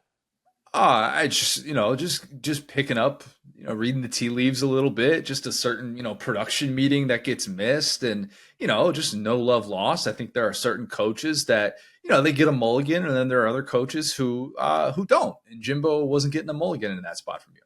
So, yeah, he'd used his mulligans, number one. The mulligans were used up. Number two, very little bothers me in these scenarios. I mean, I've had coaches in different sports say, hey, I know we're supposed to meet or we have scheduled to meet. I got 1,000 things going on. I'm sorry. Can I get a pass? Yeah, bro, it's not killing me, right? I'm getting information about your program, not the other way around. So if you don't have time, I don't want to force you into it. It's not a hostage situation. But I have a partner who played for him. He was his offensive coordinator at Auburn. And seeing that he was hurt and that he thought there should be more loyalty in that scenario, that's what ticked me off. Like, I get it. You owe no loyalty to me. But there's also a bit of this partnership. You know, it can be a dance in what we do. And I think I would like it if some coaches completely get this. Some athletic directors absolutely do this. Sports information directors 110% get this. There are times where, as a partner, you do a favor in maybe how a story is presented, whether or not a story is emphasized or de-emphasized, based on a professional relationship that is, hey, we'd rather you guys not talk about X, or could you spend less time on Y than you normally would? And I'm happy to do that given the situation, right? If you can uphold other ethics and standards. But if you don't recognize that we've done that for you in the past, then what's the purpose here? You know, like where's the quid pro quo? I don't really know what that phrase means, but it may fit here. So that part can be irksome, I suppose. I know that, like, it gets overblown a little bit sometimes of, these coaches in a production meeting. Everybody thinks that they act a certain way. I would love to sit in on you and Cole and Jordan in a production meeting with Saban. To me, I would have just been waiting for the moment where, and you're good at this, so you wouldn't actually do this, but I would just tell myself that could happen, where you would make a joke in that setting that Saban would just not acknowledge whatsoever. That's had to have happened to you at least once. Oh, without a doubt. It's like any good story that you have in your pocket for a broadcast. There's certain games where you want to tell a story or a nugget or a stat, and it just doesn't fit in the game, right? Connor's been red hot from three. I've got this nugget that shows that this is in the 99th percentile, and as soon as he makes a three, I'm going to break it out. And then Connor turns his ankle and he doesn't shoot any threes. Well, I can't do it. You remember the D's nuts joke with Saban probably like 3 years ago? One of his freshmen shared that he said that, I think it was 2 years ago, that he says D's nuts jokes all the time at practice. So I really wanted to drop one on him to start the meeting. Like it was going to be right off. Here we go. And a teenage son who every time I got in the car pickup line had a slew of them waiting for me. So I had not literally, but I had a notebook full of these nuts jokes. And that was going to be like right off the bat. Hey, coach, how we doing? Boom. But then he walked in and he was a little sullen and shuffling his feet. And so I was, okay, we can't do this. I did tell him at the end of the meeting, my teenage son does not watch much college football, but you're his favorite coach. And he kind of perked up and he goes, oh, yeah? Yeah, because of these nuts. And I felt like that was worth sharing. They're human beings, Connor. They put their capes on one thing at a time, just like the rest of us. Counterpoint, he was having a rough day. He needed a D's nuts joke to be able to all of a sudden put a smile on his face. It was Dolly Parton who once said, if someone doesn't have a smile, give one of yours to them. That could have been you on that day. Is that what Dolly said? I believe I stole that from Dolly. I'm gonna make that my own. I don't think anybody is gonna push back on that though. She's an American treasure. There is a bit of pressure though when you have a production meeting with Nick Saban, and I was guilty probably the first couple in that I would share something to try and get his opinion on it when really all he wanted to do was talk ball. Totally fine. You like trial and error, right? But imagine him sitting there with a styrofoam coffee cup. And as I'm relaying the story, and I have to give him a little bit of background before I get his opinion, he's holding the cup to his lips YouTube audience, Tom is taking, or the audio only audience, Tom is taking his nice cup that you could see in in the video here, and taking a nice slow sip and just giving the death stare. And all you get is the eyes over the brim of the cup. And the more I spoke, the narrower those eyes got. So finally, when I finished, the background of sort of where I can ask a question, I was like, well, this is the dumbest thing I've ever done in my life. So I pulled the ripcord, asked it as quickly and conveniently as I could at that point. That's on one end of the spectrum. The other end is, we've had meetings with them before where we start talking ball, and with Josh Maxson, his sports information director, standing behind us, pointing at his watch, and Saban's at the dry erase board drawing up plays. I'm like, well, no, he's not leaving. We're certainly not wrapping this meeting. We are getting basically a one-on-one from the greatest coach to ever do it. Why would you rush him out of this room? Those are the ones you really choose to remember. Sometimes I think about that of like, imagine telling Saban that and thinking you're going to be able to impact what he's going to do, or imagine being that person that put up the message to Jimmy V before his all-time speech being like, hey, you've got 30 seconds. Like, imagine being in that spot and how much shame you feel for the rest of time. Just like, it's humbling, but people like that, they make the world go round. I guess they need to exist in some sort of capacity. The trains have to run on time. They do. You know what? If they don't, then the train system falls apart. Actually, that's exactly what happened. That is literally what happened in America. No more trains.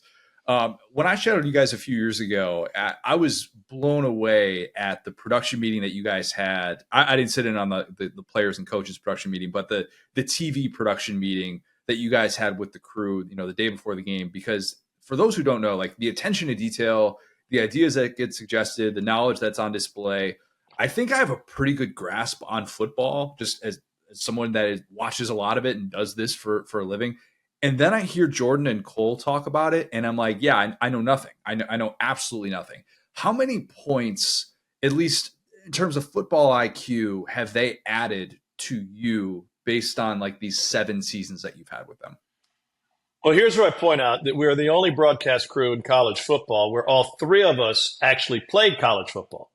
Yep. Stop the tape. I don't want to add that I was like a non-scholarship Division III, skinny tight end / slow wide receiver hybrid. But I got a helmet around here somewhere that would prove it, or at least hybrid. Yeah. Hybrid. Yeah. No, a ton. And what we did right off the bat when we became a crew, and this is actually pre-Jordan, when Cole was going to be on the field and we had a field analyst, the first person I called was Sean McDonough. And I said, how do you work with a field analyst? Like, what is the traffic like? What needs to happen? Forget about chemistry and all that stuff. That goes without saying.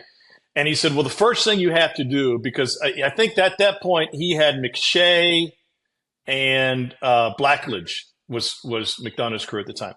He said, you need to watch film together. Because what happens is one guy may watch, say, for example, last week's game, and the left tackle is terrible. And the other guy watched week 1, 3, and 5, and the left tackle was fantastic.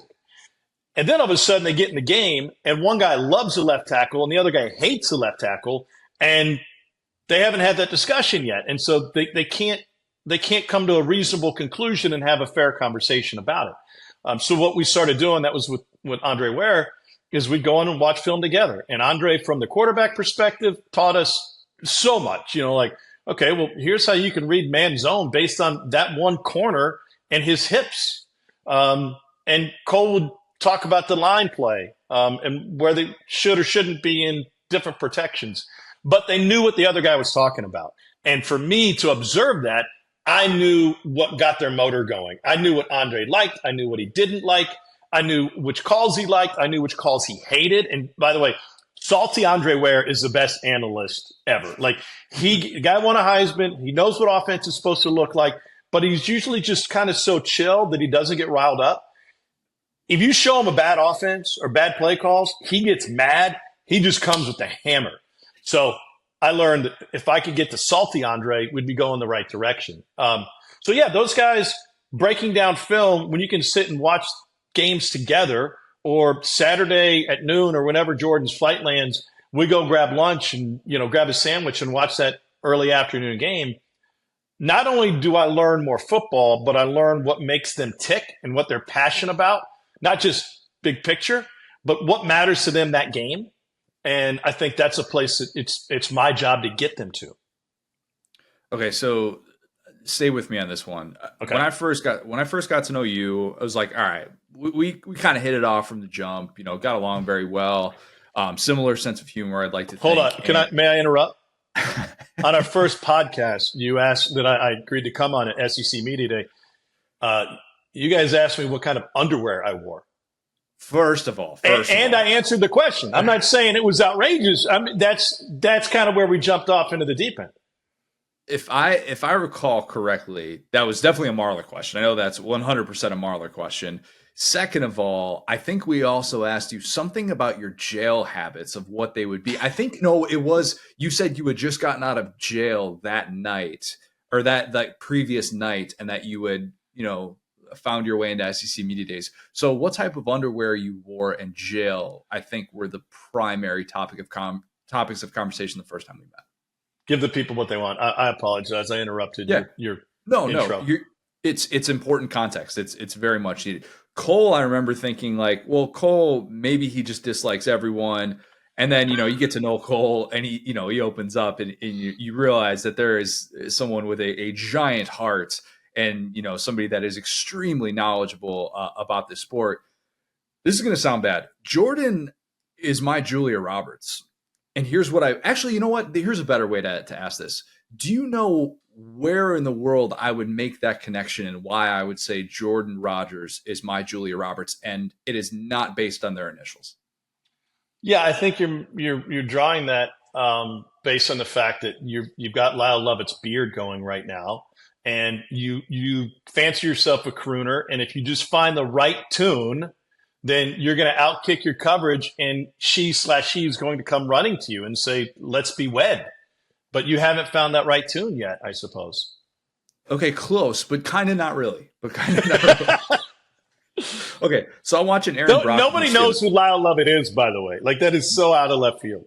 That was right over my head. Had no idea. Was just going to take the compliment. I assume Lyle Lovett is a well-bearded human being. Lyle Lovett is a great country singer, but he's maybe one of the ugliest men in showbiz history, and he married Julia Roberts.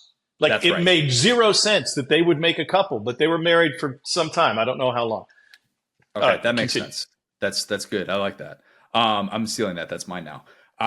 The 180 that I have done on Julia Roberts came full circle when I'm watching Aaron Brockovich the other night. I had an opinion of Julia Roberts my entire life because I just kind of missed when she was at her peak. And so you kind of have a certain impression of a celebrity and you're like, this person's so wildly overrated. And over the course of the last 3 years, I have gone from saying that woman is a homewrecker to being like, she is one of the best actors of our generation. And Aaron Brockovich fully cemented that for me and how good that movie is, seeing it for the first time.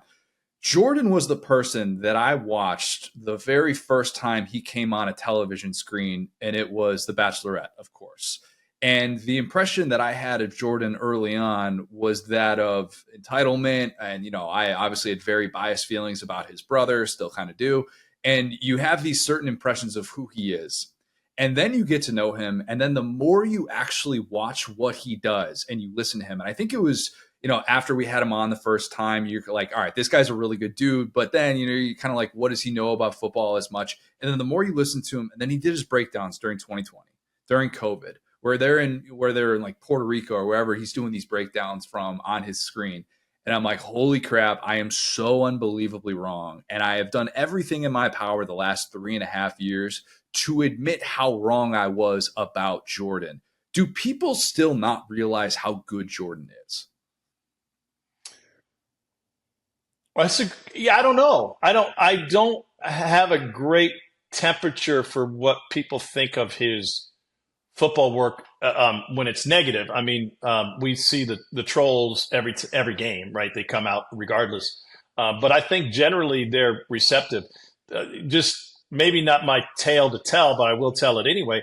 I think there were some coaches who have come around in a big way, and those that didn't kind of got the lesson taught to them. And a quick example was some of those breakdowns. He did a Bo Nix breakdown when he was at Auburn that was, I guess, from some perspectives, just scathing, when it was the hard truths of what Bo Nix was doing wrong in terms of leaving the pocket early, for example, what the coaching staff was doing wrong with him, not giving him the opportunity to check at the line of scrimmage from a losing play into a winning play, and some other details that surrounded that. And when we got on our coach's call, which was a Zoom at the time with the then Auburn staff, they just wanted to maul him.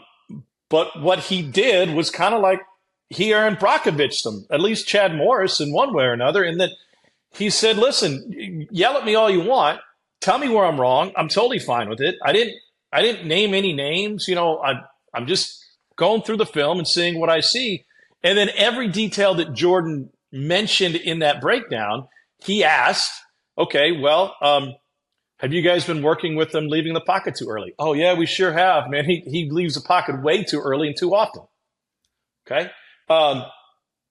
Do you guys give him the opportunity, freedom to check at the line of scrimmage if he comes to the line, they're stacked in the A gap and that's where the play is going?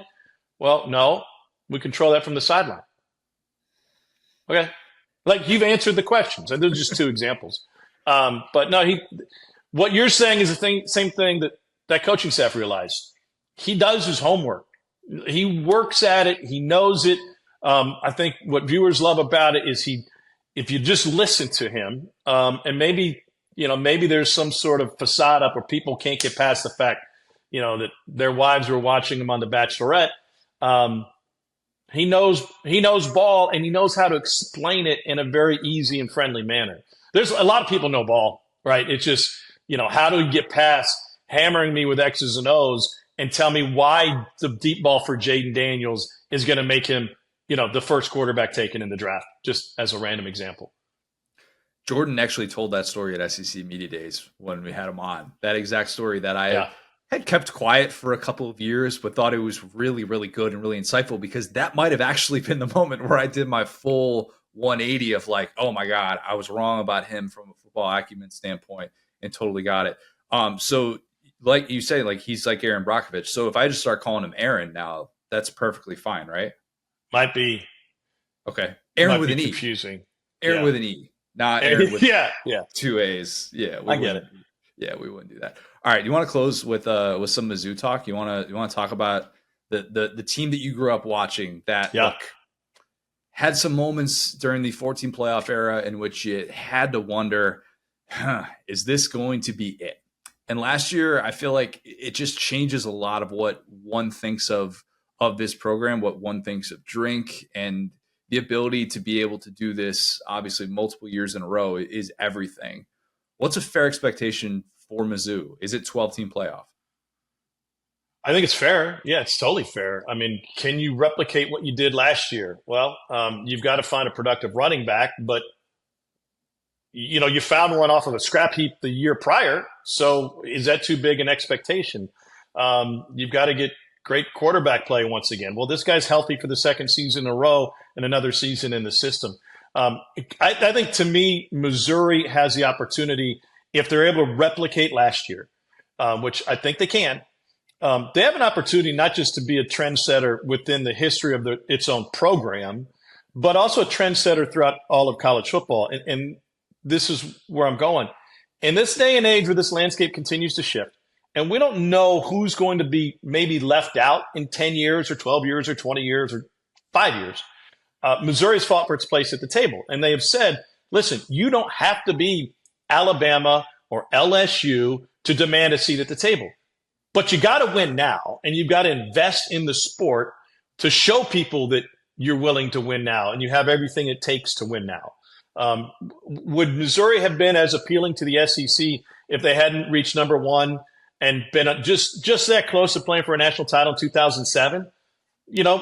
Maybe, maybe not. Maybe it was all about TV households, or maybe the decision maker saw it and said, okay, listen, if we can get that version of Missouri every once in a while, then they're going to strengthen the league.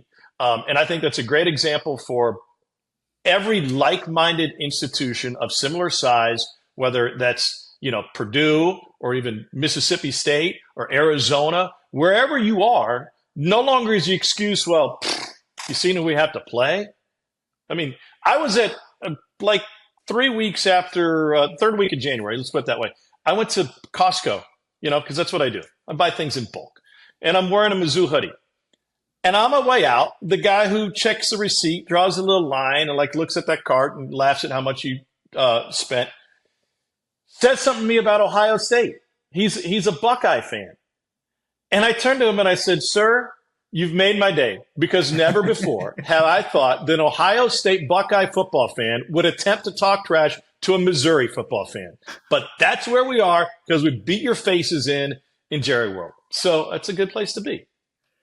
The game that you were calling, I thought that was the turning point for Mizzou. Everybody's going to want to point to, the Mevis kick against Kansas State, which I totally get, and it's this big dramatic moment. But being on the road in Lexington, a place that when it gets going, it get very loud there. And Kentucky fans were kind of feeling like this was their exhale moment against Mizzou, and finally, after kind of a weird start, herky-jerky start, they're going to be able to kind of right the ship. And instead, Mizzou just goes on this rampage and storms back and wins that game that in no year of Mizzou recent memory do they even win that game, much less win that game by a wide margin. Why did that game feel so significant for the trajectory of Mizzou? Well, kind of going back to what we were talking about a moment ago, there are more teams like Missouri in terms of funding and their place in the big college football world. There are more Missouris and Kentuckys than there are Alabamas and Georgias, right? And so Kentucky has been a great barometer. That game has meant a lot in terms of how each team has ended its season since Missouri's, I guess really since Stoops got to Kentucky, and Missouri was in the league. That they're built similarly in many ways. So to be able to pull that off against Kentucky when you're down 14-0, you fake a punt, your guy throws it on the money right outside of the end zone, and cold, rainy night. It's one of those games that you would never want to suggest because it sounds insulting, because it is. But you never want to suggest that a team would quit. Teams quit all the time. Individuals quit. Teams quit. The aura of we're on the road, we're down, here goes everything. It's been flushed down the toilet. It happens a lot. And fans don't want to hear that because they may be invested into the very final play, but reality is that happens. So they were down. I think we went to break. If we have the audio of us going to break, we probably even said, well, this game's over. What are we going to talk about for the next 3 quarters? And then they came back and they ran the fake punt. So I think you're right. I think pointing to that game was a big moment in terms of the belief that, hey, we're good enough to pull this out. We played like crap through the first quarter. They've been better than us, but for 4 quarters, we're going to be better than them. I think that's a powerful lesson to learn. The Brady Cook Heisman campaign, if it gets off and running, I don't like just defaulting to his last name. I feel like that's too easy. I feel like we should have to work a little bit harder. That's too obvious. Can you come up with something by the time you have a Mizzou game at some point, probably in September or something like that, that just kind of pops, something that we can all get behind? It's just let Brady cook. It's that one's, that's easy. That's been done. Let's come up with something original. Yeah. We can definitely come up with something. Could there be a Brady tie-in? Brady's bunch, old, kind of going old school. Take it back to the 80s.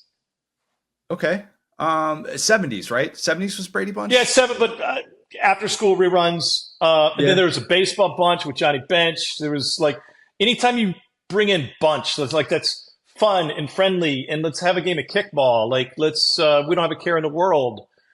Yeah, I think we could. Yes, to answer your question, we're going to workshop this thing. I've just thrown a couple at the wall. I don't know if it's going to stick, but yeah, we'll come up with something really good. All right. Homework has been handed down.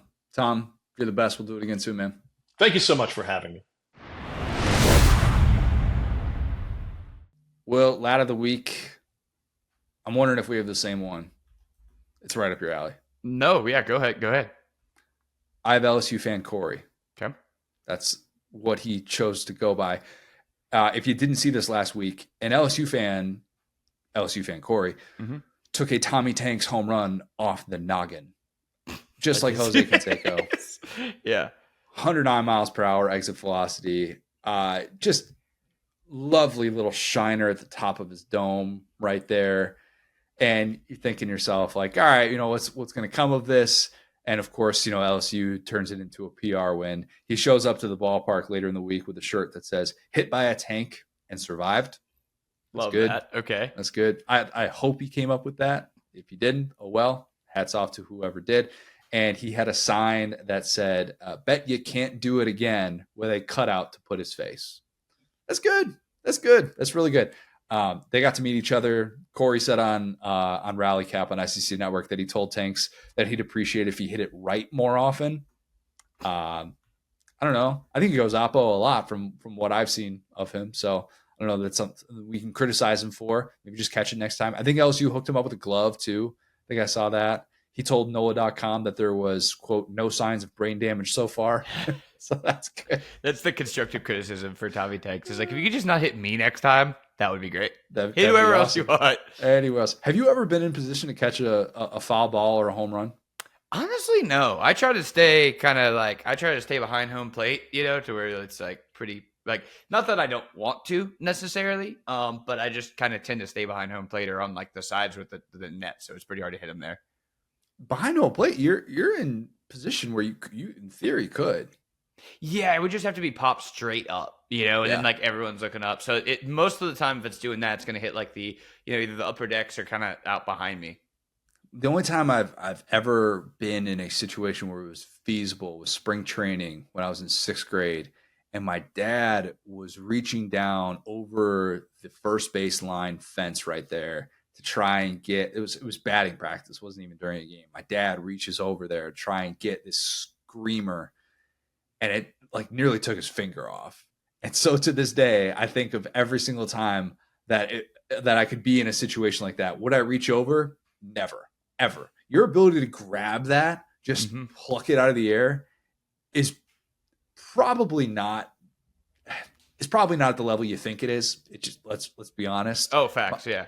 So, I mean, my dad said some not so flattering things right after that happened, and I think he had a banged up finger the rest of vacation. Not ideal. For every vision of grandeur that we have, like the dad that one hand caught the ball, like saving his daughter while he was holding a beer. That's how we think. You know what I'm talking about, right? Yep. Oh, yeah. Yep. That's like, unrealistic. That shouldn't be the expectation. Like in our minds, we all think we're that guy. In reality, give me 2 hands and maybe my whole chest, and I might be able to crawl one of those. Alternatively, maybe we need to be holding on to a child to embrace our dad's strength. I'm wearing a shirt right now, the shirt that you got me that says Big Dad Energy on it. Yeah. Maybe I need to embrace every ounce of dad strength that I possibly have, just holding on to Claire during a foul ball instance, and that'll give me the power. If LSU fan Corey had been holding on to a child, his child specifically, not just a random child, yeah, that ball doesn't hit him in the head.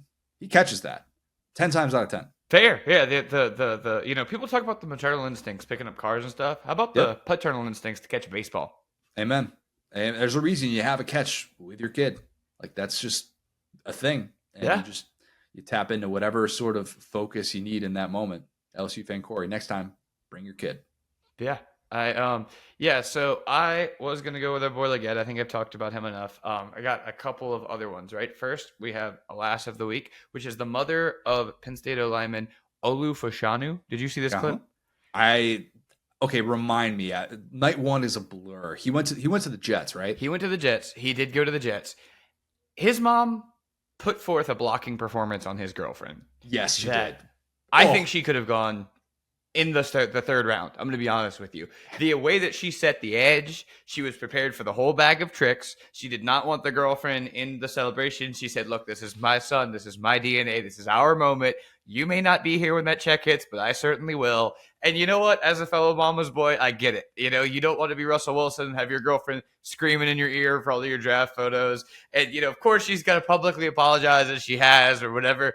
But in her heart of hearts, when you set an edge for 30 seconds like that, wasn't an accident. Stick with your guts, Bob. Good job. No problem whatsoever with that move. Look, I joke with my father-in-law all the time. I'm standing on the edge in family pictures. I know my place. Lauren and I have been together for 12 and a half years at this point. We've been married it'll be 8 years this year. And I'm sitting on the outside of pictures because I understand that the need to be able to fold me out or crop me out, whatever the case may be, you got to have that option in there. And if you're the significant other in that moment, you know your second fiddle. You can't be the person that thinks that you're automatically going to get first dibs. And look, if you're in that spot, great. That's gravy. Joe Walt, the giant who took up his entire living room, who I have no idea how human beings are going to get around him in the NFL. Yep. Like, his girlfriend was sitting right there. Turns to her, easy hug. She was one of the fortunate ones. That can't be the expectation. That can't. The expectation should be what happened with Fashanu of girlfriend gets boxed out. Mama's going to have her moment. Yes. And speaking of that and expectations, I wanted to also shout this one out because it relates specifically to this podcast. Did you see Keon Coleman talking about getting his jacket? I didn't see him talking about his jacket. I saw him talking about the snacks after the press conference. God, I love him. He is a native son of Louisiana, as is our guy Smitty. And you know what? Come on home. We claim you guys. It's all good. Once I hear you guys talk, I know you're just like me. And Keon Coleman started talking. He had a mirror of a conversation that me and you could have where someone asked him where he got his jacket. Now that he's the yellow jacket that he wore to the press conference, right? Yes. His yellow jacket that he was wearing, and they were like, where'd you get this? So classic reporter, like galaxy brain answer. Keon goes, guess, where did I get this? Reporter goes, Tom Izzo gave it to you in Michigan State. He's like, no, Macy's. And he's like, I'm going to go back. They're $20. I got this one, that one, this one. It's like, yeah, it's been only a couple $100. I got me a whole wardrobe. And like, that's the thing about people from Louisiana. They will tell you about a deal. And so he's just still in that mentality. I love that for him. Like, that's one of the guys that everybody wants to be a beef. That's like, oh, he could have gone to LSU. Now that we've seen the rest of the draft, I think it's great for everyone. I don't think him in the Kyron Lacey role would have worked out as well. So I think he's definitely an NFL receiver. I am happy he was at FSU, truly, because I did, Neighbors, BTJ, just a little bit above him as a prospect. So I didn't want to play in third because he deserves to be one. And I love him. I think he's a cool guy. I think it's cool when a guy from the South, specifically a place like Louisiana that doesn't get ice, let alone snow, has to go play in Buffalo. And he's just like, cool. I mean, he's still like me because like when I'm around snow, I'm the happiest person in the world. When you're around snow, you're over it because you've seen it your whole life. True. Do you think were you happy that he was at FSU? Like, what was it? Sunday season opener last year, a certain FSU LSU game. Were you happy that day to witness the Keon Coleman at FSU experience? I think every receiver that we played had the Madhouse experience, but I'm very excited that at least one of them was from Louisiana. Fair. All right. Fair. Yeah. I was kind of surprised. I thought the draft conversation with Keon Coleman would go a little bit differently. I thought he was going to be a little bit more in that first round conversation, but with how deep the position was, I guess, the knocks of the explosiveness, even though I think the 10-yard splits with him were still really, really good. But Keon Coleman seems like he'll be fun on and off the field at Buffalo, maybe Josh Allen's new favorite target. All right, well, that was a doozy of an episode. Yep. Long episode. We got a fun one coming up later in the week. It is draft day for us, not draft day for the NFL, but we're going to do quarterback draft. So we're going to draft quarterbacks. We're going to go back and forth. How early do I take Noah Fafita? I wonder, Will. Does he get to you on your second pick? I don't know. We'll have to see. We will have to see. I can't play the mind games like I did last time because that wouldn't work out for me. I just got to get the guys I like. Just get the guys you like. Hey, we'll start tracking the drafts as well. We'll do the fan vote every single time. We'll put that out there. We'll put the poll out there. Maybe get a graphic going with it as well. If you have not, leave us a 5-star review. Subscribe to our YouTube channel, Saturday Down South, where you can watch every single episode of the Saturday Down South podcast. Follow us on the app formerly known as Twitter, at the SDS Pod, at Sat Down South, at CJ O'Gara, at Go So Hard. Thanks, guys. Talk soon.